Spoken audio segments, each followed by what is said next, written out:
Do you know what that is? I bet you probably do. It's a dumpster. And what normally goes in the dumpster? Trash and other things of that nature. However, this morning as I was coming here to throw away some trash, I heard some strange noises as I approached this trash container. As you can see, there are two individuals stuck inside. Normally, they would be used to climbing in, getting their food, doing their thing, and then they hop back out. No problem. However, on this occasion, they jumped in, not knowing how deep it was inside. They're so used to being able to come in and out as they please, getting trash, spending their time there and climbing out, because there's normally enough trash to pile up and then they could climb out. But this time it was different. This time when they went in, they stayed in. And unless somebody gets them out, they will not be coming out. As you can see, they are tired, they are worn, they are dirty, filthy, stinky. And as I approached to see how I could help them, they even became a bit defensive, making some noises, standing up as if ready to do something if I approached them. And it becomes a bit challenging to help them out. The best way to help them out would be to extend them some type of lifeline, you could say, some type of board or something that they could walk on to be able to then climb out of this pit that they find themselves in. It really made me think as I saw them in this condition. Poor animals, never created to be in such a condition. They were beautiful creatures created by God to be able to enjoy nature, to be out in the wild.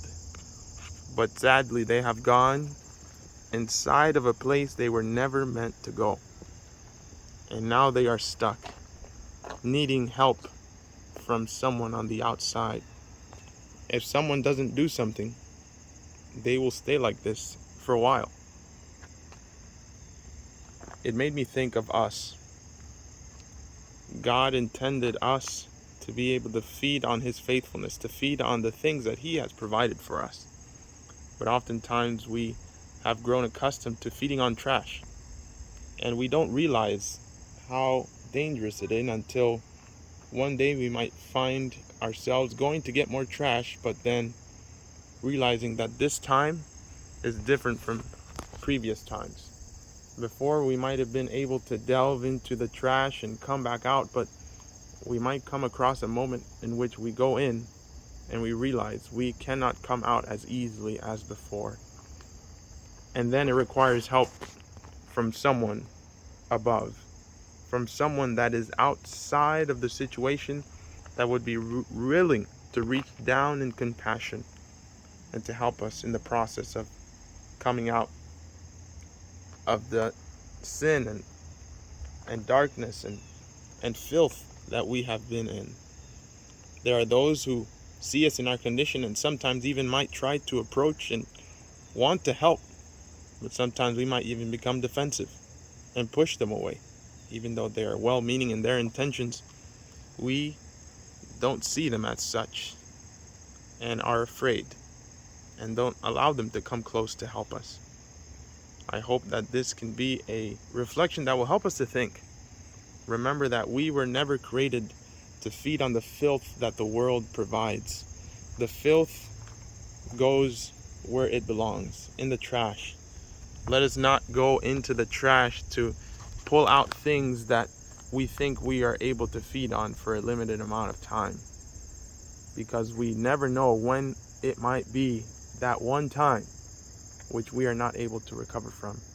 But let us always remember that Jesus, no matter how deep and how dark and how dirty we might be, Jesus is willing to reach down and help us to come out of the filth.